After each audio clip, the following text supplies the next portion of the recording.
역사는 최태성! 자, 여러분들 힘내세요. 화이팅! 제 기회를 받으시고. 혈압 올라온다, 야. 모든 걸 다, 진짜 혈압이 올라오네. 아주 제가 몇 번 전에는 저기 입술 깨물어가지고 피도 먹고 막 그랬잖아요. 이거 할 때마다 여러분한테 지금 온몸을 바쳐서 지금 하고 있습니다. 얼굴 보이지 않았어요, 지금? 자, 여러분들, 많이 힘들죠? 많이 힘든 건 제가 알고 있습니다. 근데, 그래서 이런 표현은 좀 어떨는지 모르겠지만, 아무리 힘들어도 일제강점기를 살았던 사람들보다야 힘들겠습니까? 그죠? 네. 그래도 지금도 힘들어요. 네, 지금도 힘든데, 그렇게 비교하는 것도 좀 그렇긴 하지만, 그래도 여러분 힘든 상황에서 어떻게든 극복을 해야 되잖아요. 그럴 때 그래, 일제강점기도 아닌데 뭐 식민지도 아닌데 뭐 라는 생각으로 조금만 더 힘을 내주시면 좋겠습니다. 우리는 지금 대한민국에서 공부합니다. 출발!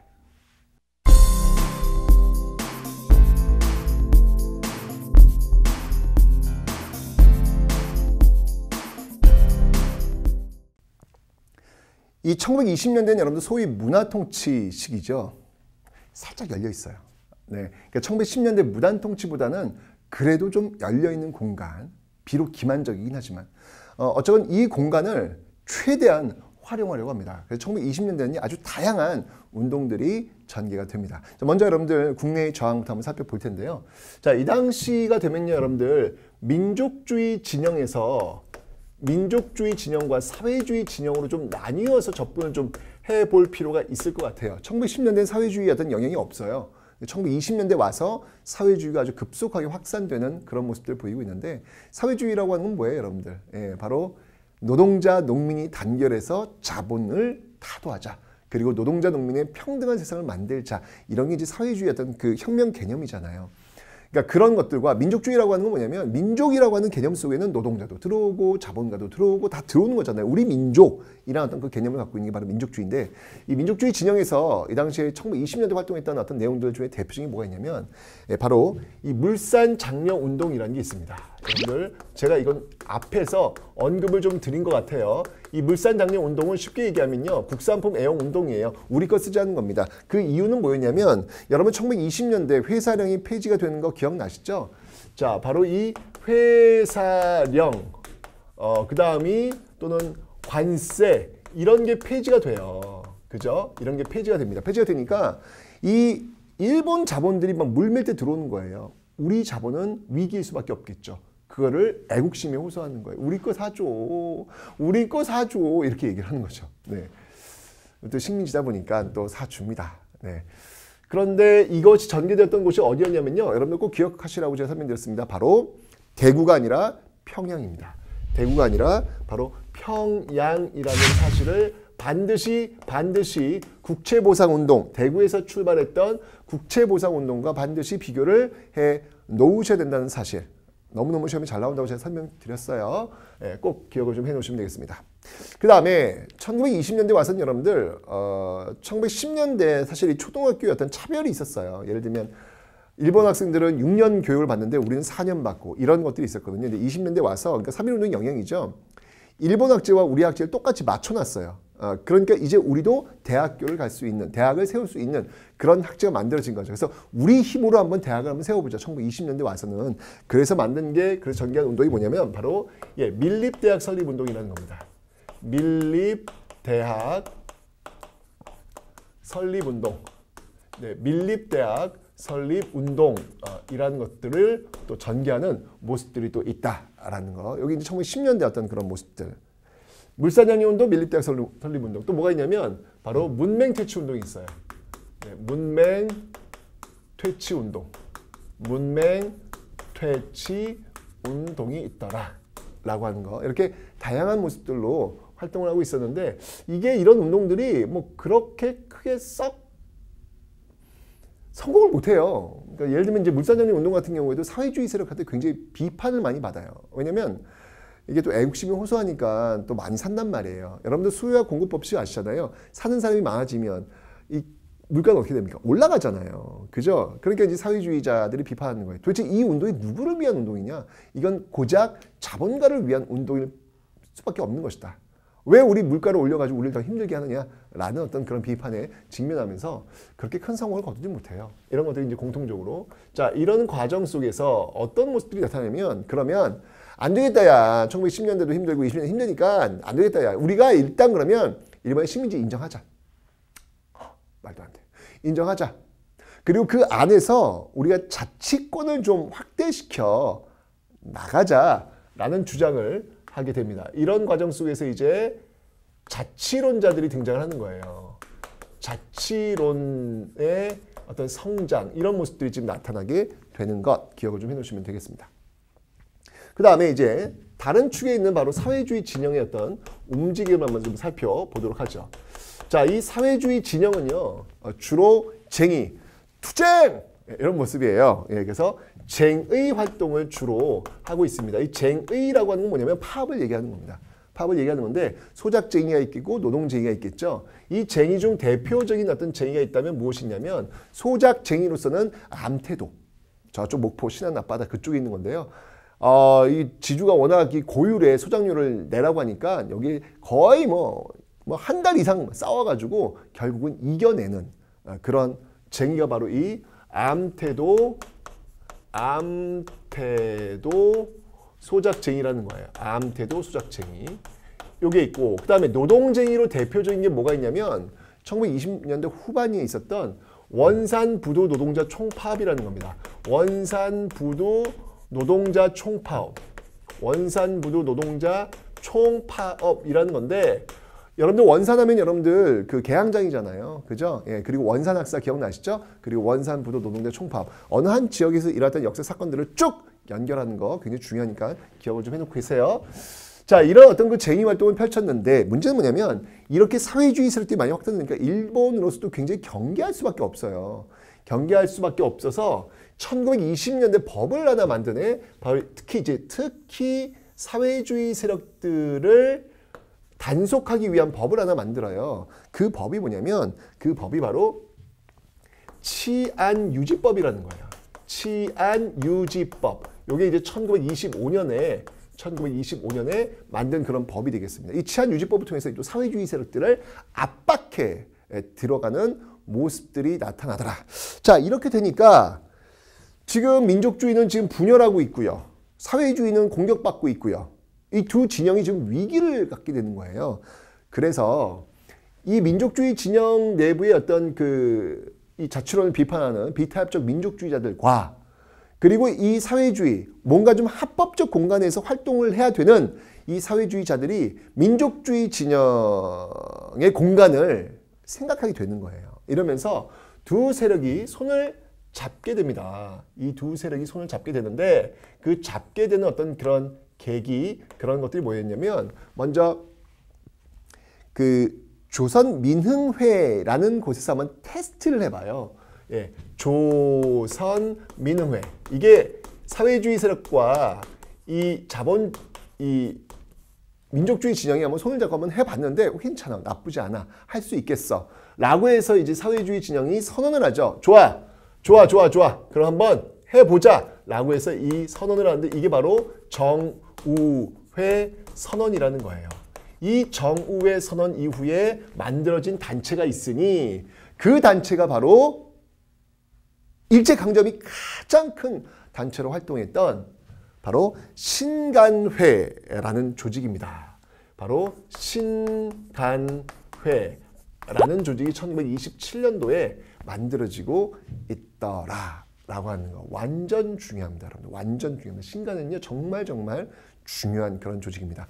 항상 여러분들 1910년대 그 신민회와 그러니까 11년도에 이제 해산당하잖아요. 1907년도에 만들어져 가지고 그 신민회와 구한말 신민회와 일제강점기 1920년대의 신간회를 반드시 구분하셔야 돼요, 여러분들. 신민회, 뭐 안창호 중심의 공화정을 지향했던 그런 비밀교사 조직이 신민회였죠. 국외독립운동 기지도 지향하고요.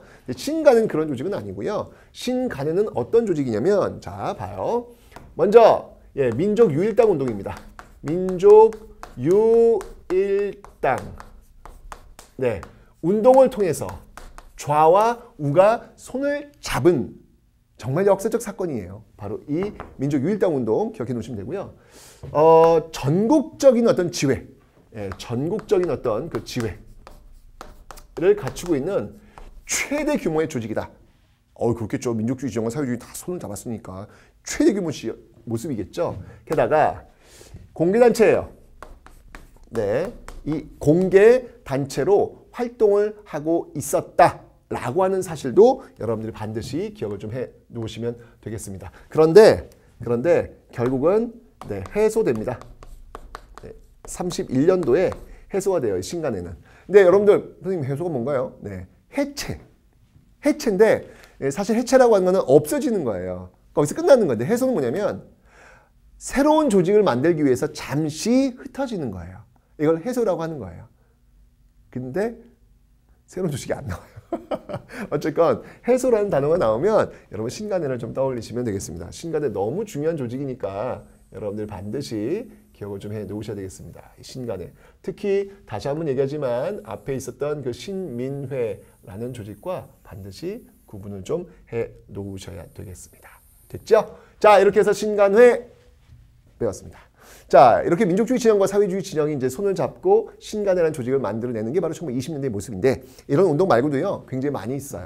그 앞에서 여러분들 민족주의 진영과 사회주의 진영 그 이외의 어떤 운동을 살펴보면 대중운동이 또 있어요. 이 대중들이 주도했던 대중운동들이 있는데 자, 이 대중운동 대표적인 것들 뭐가 있느냐면 특히 학생들이 주도했던 운동이 있습니다. 학생들이 주도가 되었던 그런 운동이 있어요. 자, 어떤 운동이냐면 먼저 60만세 운동이 있습니다. 바로 1926년에 있었던 60만세 운동이 있습니다. 60만세 운동. 만세 운동이 있죠.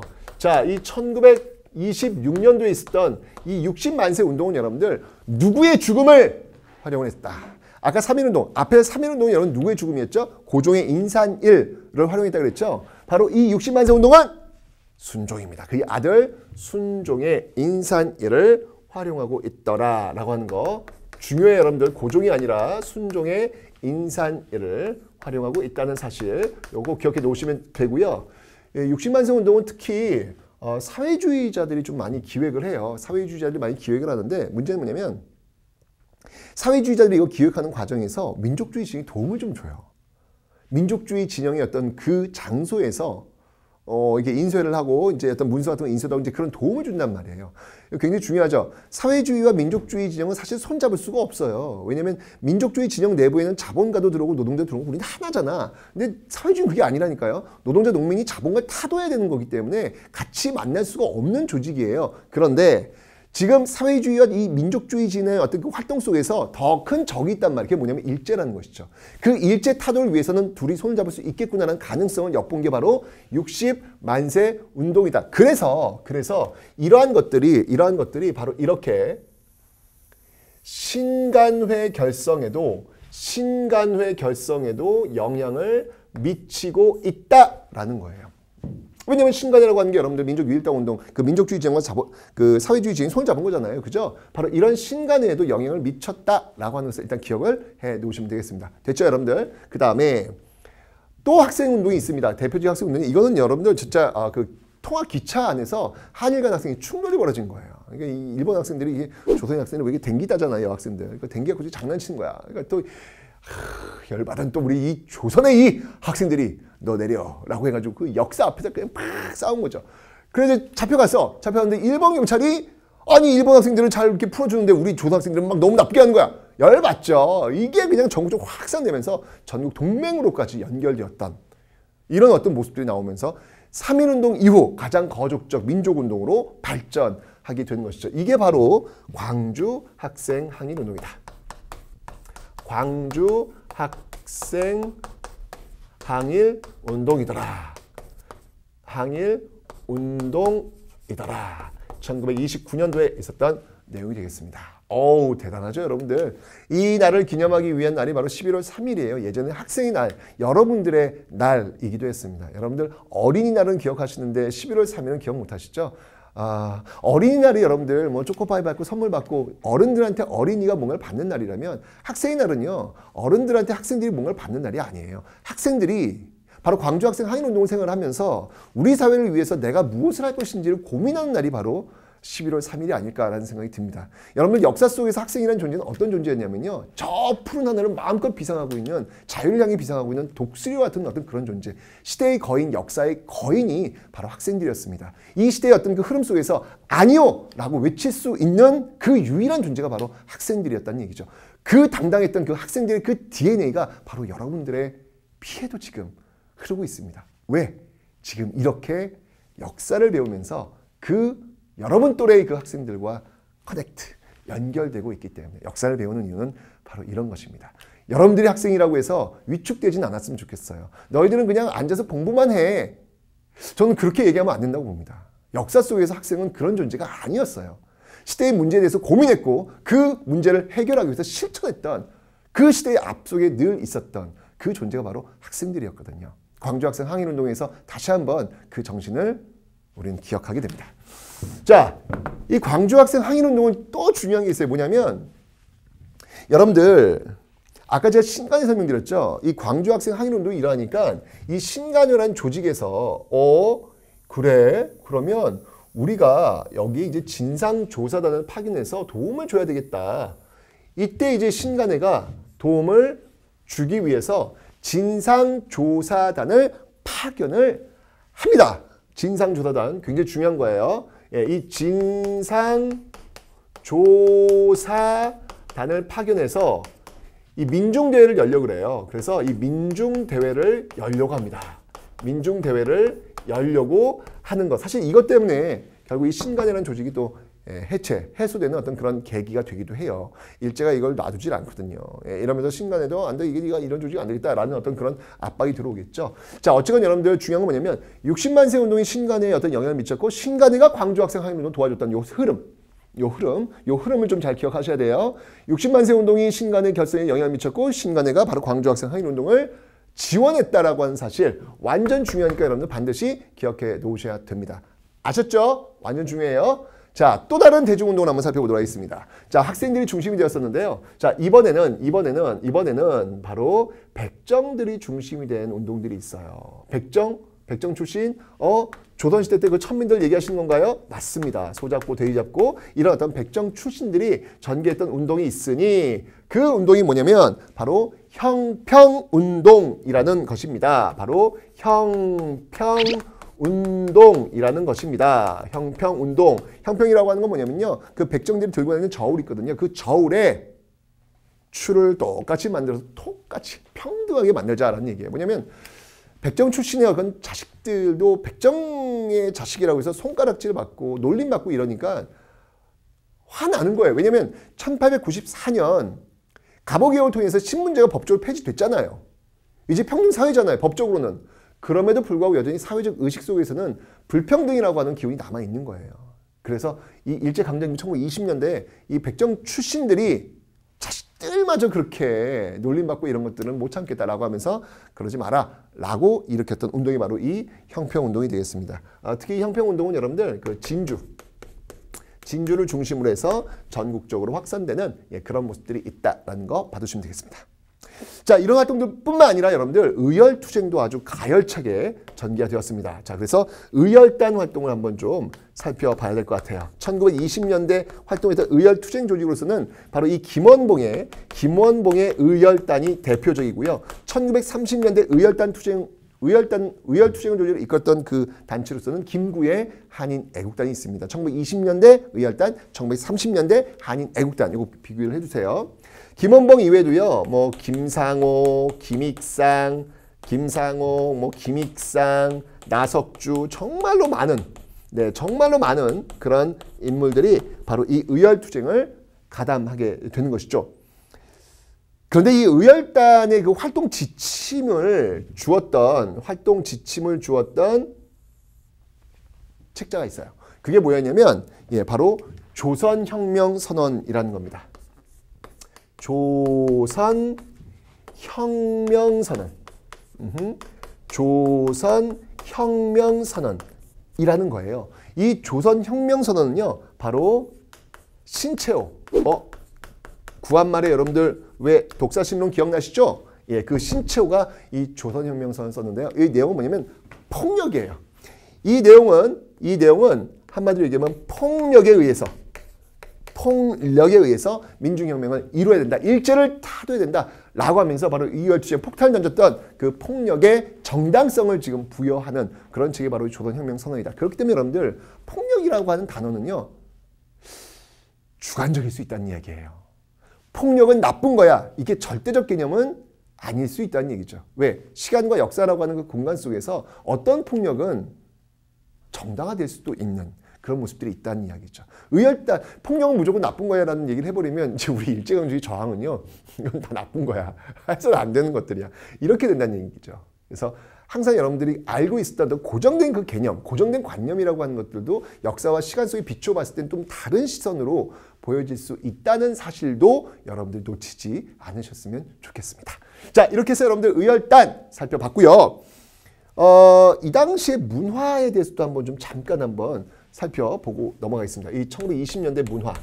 1920년대 문화 아주 여러분들 좀 살짝 열린 소위 문화통치 어떤 그 활동 공간 속에서 굉장히 다양한 어떤 그 활동들이 있었구나를 알 수 있는데 대표적인 게 있다면 바로 이제 영화 아리랑. 이 영화 아리랑이 이때 1926년이죠. 예, 바로 단성사, 종로 단성사에서 올리는데요. 여러분들 그 영화 아리랑에서 맨 마지막 엔딩 장면에 그 주인공이 일본 순사에게 끌려가는 장면이 나와요. 이때 영화 OST가 흘러나옵니다. 그 영화 OST가 탁 흘러나오고 주인공이 딱 끌려나갈 때 정말 너무 슬퍼요. 그 당시를 살고 있는 사람들한테 정말 너무 가슴 아픈 그 한 장면이었어요. 그래서 그 장면을 보면서 눈물을 펑펑펑펑 흘렸다. 그런 그래서 그때 만들어진 그 영화 OST가 아주 이후에 굉장히 확산되며 대중화되었던 건데요. 이 영화 아리랑의 그 OST가 무엇이냐면 바로 아리랑 아리랑 아라리요 이거예요. 이게 여러분 영화 OST라는 거 모르셨죠? 이게 영화 OST였습니다. 아주 이때 너무 많은 사람들이 심금을 울려가지고 이게 전국적으로 확산되는 그런 게 춘사 나온규의 바로 아리랑 이 춘사 나온규도 어디 출신이냐면 여러분들 1910년대 바로 독립운동 기지 바로 북한도 지역에 있었던 학교 명동학교 출신이에요. 그러니까 이 명동학교는 정말 민족교육의 산실로서의 어떤 그런 기능을 했구나라는 것을 다시 한번 여러분들한테 이야기를 해주고 있습니다. 그죠? 또 있습니다, 여러분들. 이 당시에는요, 사회주의가 굉장히 많이 확산되는 시기라고 그랬잖아요. 사회주의는 뭐냐면 리얼리즘이에요. 사실주의에 있는 그대로 표현하는 거예요. 예를 들면 이런 거죠. 소설책이 있습니다. 그 당시 어떤 그 핍박받고 있는 민중, 고통받고 있는 민중들의 모습들을 잘 나타내고 있단 말이에요. 자, 먼저 그 시선이 점점 확산되어 갑니다. 확산되어 가는데, 이 나무 앞에 나의 남동생이 앉아 있어요. 그 어떤 여자의 시선을 가고 있는데 좀 다가가니까 이 머리에 뭐가 있어요. 좀 더 다가갑니다. 그때 뭐가 움직여요. 더 다가갑니다. 바로 그게 무엇이냐면 바로 그 머리를 파먹고 있는 그 구더기의 모습들. 이게 그러니까 있는 그대로 보여주는 거예요. 있는 그대로의 어떤 그 모습들이 바로 리얼리즘, 사실주의, 사회주의 문학의 특징이거든요. 바로 그런 어떤 리얼리즘을 표방하면서 사회주의 어떤 그 문학들을 보여주고 있는 게 바로 카프 문학입니다. 1920년대 바로 이 카프 문학, KAPF죠. KAPF라고 하는 이 카프 문학이 또 굉장히 또 활성화되고 있다. 이건 이제 사회주의가 이제 발달하면서 나타났던 그런 모습들이다라는 거 봐두시면 되고요. 그 다음에 이제 여러분들 이때 조선어 연구회라는 게 이때 만들어집니다. 완전 중요하죠, 여러분들. 예, 조선어 연구회는 완전 중요합니다. 네, 조선어 연구는 완전 중요합니다. 왜 중요하냐? 네, 우리에게 하루 쉴 수 있는 날을 허락해 주셨기 때문입니다.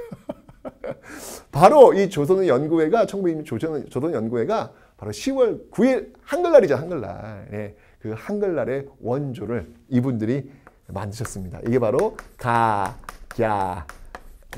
네, 감사합니다. 네, 감사합니다. 가야날을 이 조선어 연구회가 만들었고요. 그 다음에 또 이제 한글, 한글이란 이 잡지에도 간행하는 등 다양한 활동을 보이고 있죠. 나중에 30년대가 되면요, 이 조선어 연구회가 30년대가 되면 이제 조선어 학회로 이름을 바꿔요. 예, 이 조선어학계의 전신이 바로 조선어 연구회다. 여러분 조선어학계 기억나시죠? 1942년 조선어학 사건 그것 때문에 우리말 큰 사전 편찬 못했다라고 제가 말씀을 드렸습니다. 자, 바로 이러한 1920년대 아주 다양한 국내에서의 모습들을 여러분은 지금 확인하신 겁니다.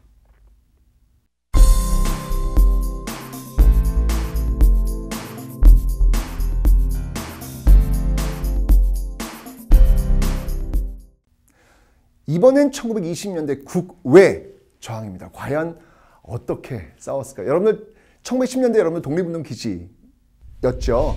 여기서 열심히 이제 군사훈련도 시키고 있는데 드디어 1920년 딱 되면서요. 항일 무장투쟁의 총성이 본격적으로 울리기 시작합니다. 그 첫 번째 그 대규모 전투가 바로 이 봉오동 전투라는 겁니다. 이쪽 지역에서 있었던 그런 전투인데요. 자, 한번 내용을 한번 살펴볼게요. 이쪽 지역에 있었던 이 봉오동 전투. 자, 이 봉오동 전투를 이끌었던 그 인물이 누구냐면요. 봉오동 전투를 이끌었던 인물이 누구냐면 바로 홍범도 장군이 되겠습니다. 홍범도 장군이 되겠습니다. 그러니까 여기서 큰 승리를 거두니까 일본이 약이 오르는 거예요. 그래서 대규모 군대를 끌고 오려고 했는데 이게 일단 다른 나라에 들어가려면 명분이 있어야 될 거 아니에요. 그래서 훈춘 사건이라고 있습니다. 그 훈춘 사건을 조작을 해요. 그러니까 이 중국 마적단들을 매수를 해가지고 일본 그 공사관을 공격하도록 만든 거예요. 그런 다음에 뭐야 너희들 우리 못 지켜? 알았어 우리가 지킬게 하면서 대규모 군대를 그런 걸 계기로 해가지고 끌고 들어가는 겁니다. 바로 이 봉오동 전투 요거 이제 계기로 해가지고 이제 일제가 훈춘 사건.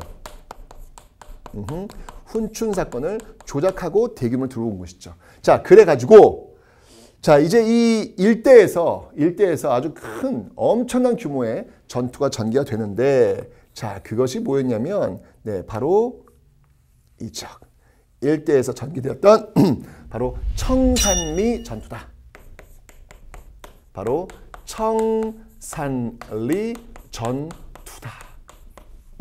라는 겁니다. 이 청산리 전투를 이끌었던 대표적인 인물은 바로 김좌진 장군이고요. 여러분들 이 홍범도 부대도요. 역시 마찬가지로 합류를 합니다. 이 홍범도 부대도 역시 마찬가지로 합류를 해서 여기에 들어가고 있다라고 하는 거 이것도 기억 좀 해놓으세요. 이 김좌진 부대의 어떤 그 부대였냐면 바로 북로 군정서. 북로 군정서. 여러분 기억나시죠? 예, 바로 북간도 지역의 어떤 그 중광단 대종교 믿었던 그 중광단이 후원해서 만든 조직이 바로 북로 군정서다. 그러니까 대종교 쪽과 연결이 되겠네요. 바로 이런 것들이 이제 읽어지면서 정말 대승을 거둬요. 이것도 참 기가 막힌. 그러니까 이게 게릴라전이라고 하는 건 뭐냐면 이 어떤 그 사람 수로만 이게 해결되는 게 아니에요. 그 지역의 어떤 지형이나 어떤 이런 것들을 잘 활용하면요. 천군만마를 얻을 수 있습니다. 바로 이 청란에도 그랬던 거죠. 안개 낀 곳에서요. 적들을 유인한 다음에 자신들, 적끼리 싸우도록 만든 거예요. 중간에 쓱 빠져나와가지고 자기들끼리 싸워서 큰 부상을 입도록 만든 전투가 바로 이 청산리 전투였습니다. 청산리 전투하면 여러분들 꼭 떠오르는 그런 그 장소가 있어요. 이게 또 한 군데에서만 있었던 건 아니거든요. 이게 키워드가 됐으니까 봐드릴게요. 백운평 전투. 백운평, 그 다음에 어랑촌, 예, 이런 어떤 단어들이 나오면 이게 바로 다 청산리 전투다라고 기억하시면 됩니다. 꼭 기억해 두세요. 자, 그러자 일본이 약이 올랐죠. 허허, 이것들 봐라. 해가지고 이 북간도 지역 있잖아요. 이 간도 지역을요. 이 간도 지역을 정말 초토화시킵니다. 초토화시킵니다. 이걸 뭐라고 하냐면 이걸 바로 간도 참변이다라고 이야기를 해요. 간도 참변이다. 그러니까 이 독립군들의 어떤 근거지를 없애겠다는 어떤 그런 의지가 지금 여기 보여지고 있는 거죠. 정말 쓸어버린 거예요. 그 마을 자체를 그냥 다 불태워버리는 거예요. 이런 과정이 되니까 더 이상 이곳에서 활동하기가 어려웠죠. 결국 독립군들이 이동을 합니다. 자, 어디로 이동하냐면요. 저 위쪽으로 이동을 해서 대한독립군단, 여기 이제 밀산부 한흥동이에요. 이곳에 가서 다시 이제 독립군들을 정비를 한 것이죠. 그게 뭐냐면 바로 밀산부 한흥동의 대한독립군단입니다. 대한독립군단을 결성을 해서 자 이제 조직을 정비했죠. 자 이제 또 이동하는 거예요. 서일이 중심이 됩니다. 서일을 중심으로 해서 대한독립군을 만든 다음에 이동을 해요. 어디로 갈까 했는데 러시아 쪽으로 가면 환경이 좋을 거라고 합니다. 자, 그래서 러시아령으로 자 이동합니다. 러시아령으로 이동을 합니다. 예, 여기가 바로 자유시라는 곳인데요. 이게 웬일입니까? 러시아령으로 이동했더니 러시아 군인들이 너희들 독립군들이야 총 내려놔. 우리 군에 편입해서 움직여. 그래야만 가능해 라고 이야기를 하는 거예요. 아니 우리가 지금 그러면 독립군이 될 수 없는 거잖아요. 우리가 러시아군에 왜 들어갑니까? 말이 안 되잖아요. 결국 거기에 이제 거부를 하니까 거기서 총격전이 벌어지면서 굉장히 많은 피해를 또 보게 됩니다. 이게 바로 아이고 가슴이 아파요. 이게 바로 자유시 참변이다. 네, 이게 바로 자유시 참변이다. 이게 1921년도에 있었던 그 자유시 참변의 내용이 되겠습니다. 이렇게 되니까 다시 이제 내려와요. 다시 독립군들이 내려옵니다. 다시 독립군이 내려와가지고 결성한 것. 다시 내려와서 결성한 게 바로 삼부라는 것을 결성을 해요. 예, 삼부라는 걸 결성을 하는데 이 삼부라고 하는 건 뭐냐면요. 뭐 하나 참의부, 뭐 정의부, 그다음에 저 위쪽에 신민부 이렇게 해가지고 참, 정, 신, 참의부, 정의부, 신민부와 같은 이런 삼부를 결성하고 있더라라는 것이죠. 삼부를 이렇게 결성을 했습니다. 그런데 자 이게 이제 삼부라고 하는 것은 일종의 정부 조직이라고 보시면 돼요. 민정과 군정 이런 것들을 좀 담당하고 있는 건데 일본이 독립군들을 쫓아낸 것 같았는데 이게 또 이리로 들어온 거야. 있을 수 없다라고 해서 이 삼부를 압박해 들어갑니다. 그래서 이때 이 일본이 이걸 압박하기 위해서 만든 조직이 있어요. 만든 그 협정이 있어요. 그게 뭐였냐면 그게 바로 미스야 협정이라는 거예요. 그게 바로 미스야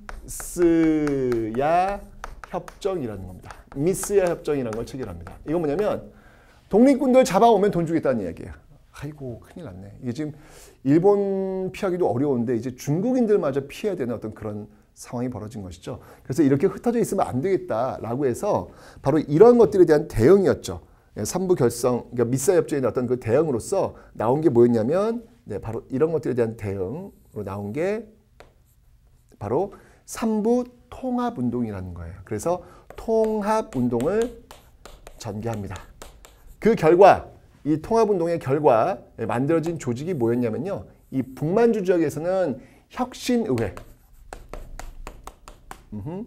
혁신의회가 만들어지고요. 남만주 지역에서는 국민부 남만주 지역에서는 이런 국민부가 형성이 되고 있더라라고 하는 거. 자, 요 흐름이 바로 1920년대 그 흐름입니다. 다시 한번 정리해 볼게요, 여러분들. 자, 홍범도의 봉오동 전투에서 승리를 거두니까 일본이 열받았어. 혼춘사건 조직해서 대규모 군대 끌고 들어왔어. 그 대규모 군대와 한판 붙었던 게 바로 청산리 전투야. 이겼어. 이러자 일본 완전 열받았어. 그래서 이 청산리 전후에서 바로 간도 참변을 이렇게 이제 쓸어버린다는 얘기죠. 더 이상 활동이 어려워서 잠시 이동을 합니다. 대한독립군과 밀산부 한흥동 가서 다시 정비했죠. 다시 러시아령으로 갔는데 여기서 또 무장해제를 요구하면서 또 한번 격전이 벌어지죠. 이게 바로 자유참변. 다시 내려와요. 그래서 3부를 결성한 거야. 참의부, 정의부, 신민부를 결성을 했는데 이 일본이요. 미스 협정을 통해 가지고 이 독립군들 잡아오면 돈 주겠다고 이야기합니다. 위기죠. 자, 이러면서 통합운동을 전개해서 북만주의 혁신의회, 남만주의 국민부, 바로 이 혁신의회 국민부가 1930년대 항일 무장 투쟁을 계속 이끌고 나가는 그런 조직이 되더라. 라는 이야기입니다. 여러분들 여기서요. 제가 지금 이 화살표의 어떤 흐름들을 지금 설명을 드렸습니다. 그런데 여러분들 이거 화살표로 보시면 안 돼요. 이게 지금 이동거리가 여러분들 거의 1000여 킬로가 넘어요. 1000여 킬로 뭡니까? 여러분 수천 킬로예요. 수천 킬로. 이 수천 킬로 이 사람들이 생각해 보세요. 뭘 타고 갔을까요? 아니죠. 걸어갔을 겁니다. 밤에 갔을까요? 낮에 갔을까요? 밤에 갔겠죠. 산을 타고 갔을까요? 평지에 갔을까요? 당연히 산을 타고 갔을 겁니다. 일본의 눈을 피해서요. 그 수천 킬로를 이동해서 이 독립군들의 발자국이 이 화살표 속에 여러분들 보이셔야 돼요. 단순하게 그냥 과거의 어떤 사실들, 팩트들을 암기하는 어떤 그런 수능 공부는 아니었으면 좋겠습니다. 수능 만점 받으셔야죠. 중요하죠. 하지만 이 배우는 과정 속에서 여러분이 사람을 놓치진 않았으면 좋겠어요. 바로 이 사람들이 가지고 있었던 꿈이 무엇일까 한번 물어보세요. 당신들의 꿈은 무엇이길래 이 수천 킬로 되는 그 겨울 그 칼바람 맞으면서 발자국을 내셨냐고.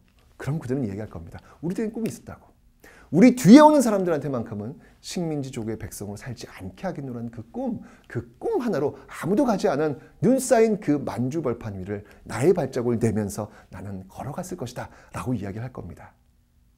바로 그들의 꿈이 지금 여러분들이 살고 있는 이 현실이라는 사실. 그렇기 때문에 여러분들 이 화살표 속에서 그들의 발자국을 꼭 읽었으면 좋겠습니다. 그들의 냄새를 여러분들이 맡으셨으면 좋겠습니다. 그저 죽어있는 텍스트로 여러분들이 외워야 될 대상으로만 바라보지는 않으셨으면 좋겠습니다. 여기까지가 바로 1920년대 항일 무장투쟁의 흐름이었습니다.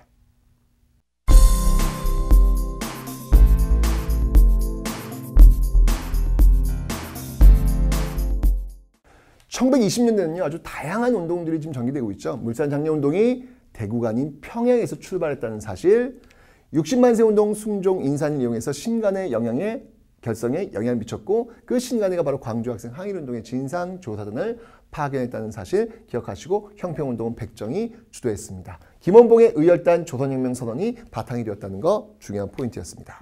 자, 이제 국외로 한번 가보도록 하죠.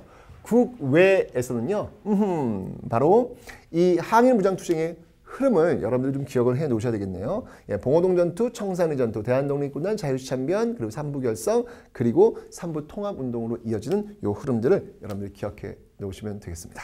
자, 이렇게 1920년대도 정말 가열찬 그런 투쟁의 그 역사를 지금 쓰고 있습니다. 그죠? 자, 이제 1930년대 바로 그 민족말살 통치기예요. 과연 이 시기엔 또 어떤 일들이 벌어지고 있는지 1930년대로 한번 떠나봅니다.